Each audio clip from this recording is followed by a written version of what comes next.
Siwmai a chroeso i'r Newyddion i ddysgwyr.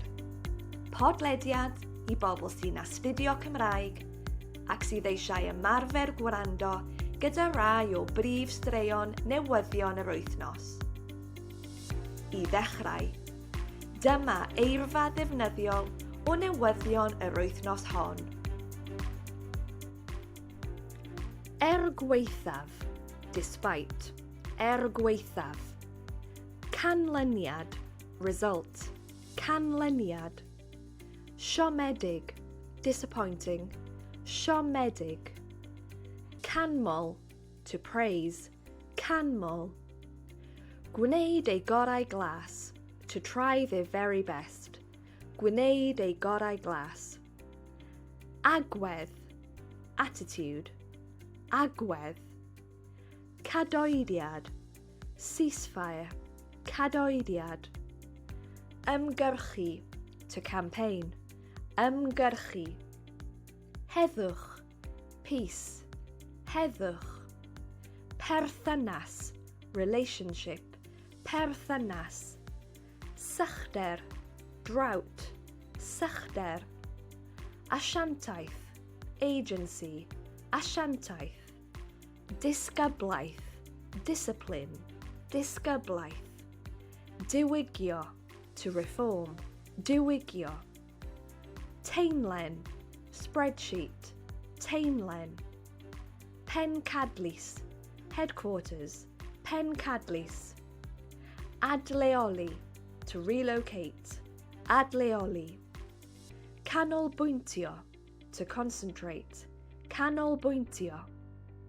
Etholiadol, electoral, etholiadol. Gostwng, to reduce, gostwng. Ymwybyddiaeth, awareness, ymwybyddiaeth. Cadwraeth, conservation, cadwraeth. Morfil, whale, morfil. Dogfenni, to document, dogfenni. Nawr, dyma prif straeon newyddion yr wythnos hon. Dydd Llun, y 14 o Gorffennaf.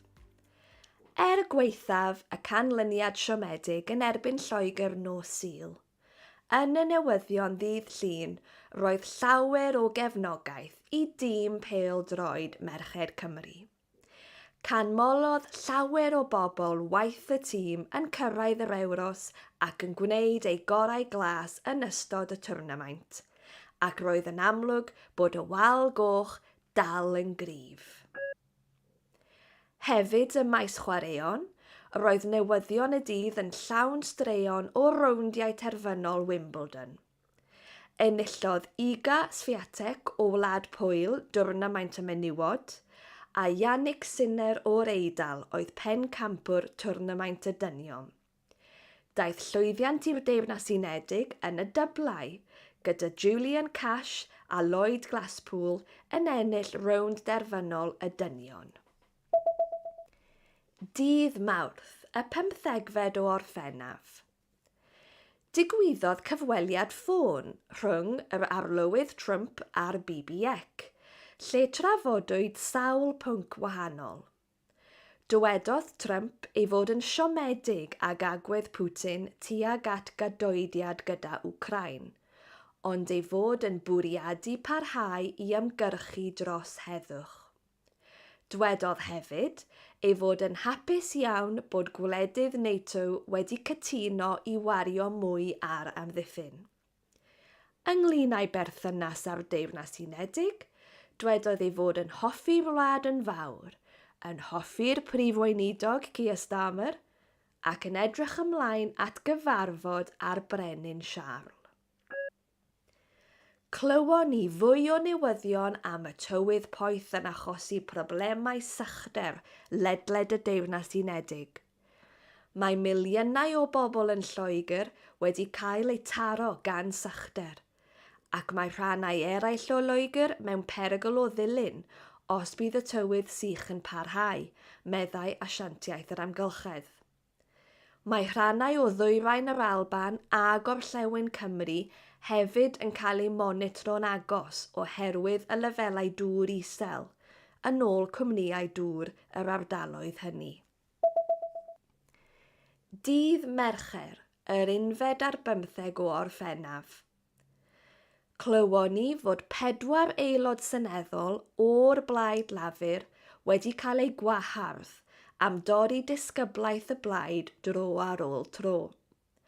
Bydd yn rhaid i Neil Duncan Jordan, Brian Leishman, Chris Hinchliffe a Rachel Maskell bellach eistedd fel aelodau annibynnol yn hir cyffredin. Daw hyn ar ôl i'r 4 bleidleisio yn erbyn bil diwygio lles y Llywodraeth yn gynharach yn y mis. Ffrwydrodd llosgfynydd yng Ngwlad yr Ia, gan saethu lafa melyn ac oren i'r awyr. Yn ôl swyddfa feteoregol Gwlad yr Ia, mae'r magma a dorrodd trwy gramen y ddaear wedi creu crac mawr rhwng 700 metr ac 1 kilometr o hyd. Dyma'r diweddaraf mewn cyfres o ddigwyddiadau folcanig yn yr ardal dros y flynyddoedd diwethaf. Dydd Iau, yr ail ar 15 o Orffennaf. Dechreuodd y bencampwriaeth agored ddydd Iau yn Royal Portrush yng Ngogledd Iwerddon. Bydd y golffwyr yn gweld tywydd newidiol yn ystod y twrnamaint, wrth iddyn nhw gystadlu i ennill gwobr 2.1 miliwn o ddoleri. Dysgon ni am y tro cyntaf am doriad ddata mawr a arweiniodd at filoedd o Affganiaid yn cael eu hadleoli'n gyfrinachol i'r Deyrnas Unedig. Yn ôl y stori, cafodd taenlen, a oedd yn cynnwys manylion personol bron i 19,000 o bobl oedd wedi gofyn am ddod i'r Deyrnas Unedig mwyn ffoi rhag y Taliban, ei gollwng ar ddamwain gan swyddog a oedd yn gweithio ym pencadlys lluoedd arbennig y Deyrnas Unedig ym mis Chwefror 2022. O ganlyniad, roedd ofn y gallai miloedd o bobl fod mewn perygl, a chlywon ni fod gwaith wedi bod yn digwydd i geisio adleoli cymaint o bobl a phosibl yn gyfrinachol. Mae manylion y stori yn dal i ddatblygu. Dydd Gwener, y 19 o Orffennaf. Roedd y newyddion yn canolbwyntio ar y newidiadau i gyfraith etholiadol yn y Deyrnas Unedig. Bydd yr oedran pleidleisio yn cael ei ostwng mewn etholiadau cyffredinol i 16, gan ei wneud yn gyfartal ag etholiadau lleol yng Nghymru a'r Alban. Roedd ymatebion cymysg i'r newyddion. Mae llawer o bobl, o lafur y gwiryddion a'r democratiaid rhyddfryddol, yn gweld hyn fel newid teg, oherwydd bod pobl 16 oed sy'n gweithio yn talu trethu.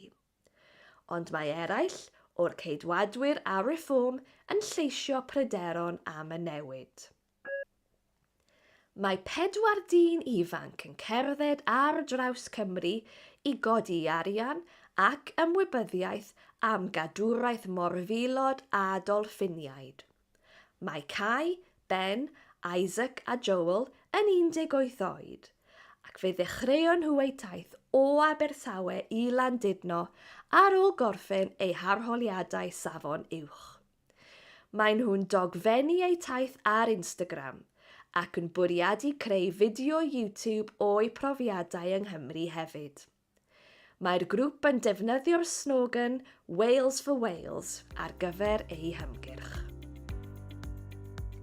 Diolch am wrando ar y newyddion i ddysgwyr yr wythnos hon.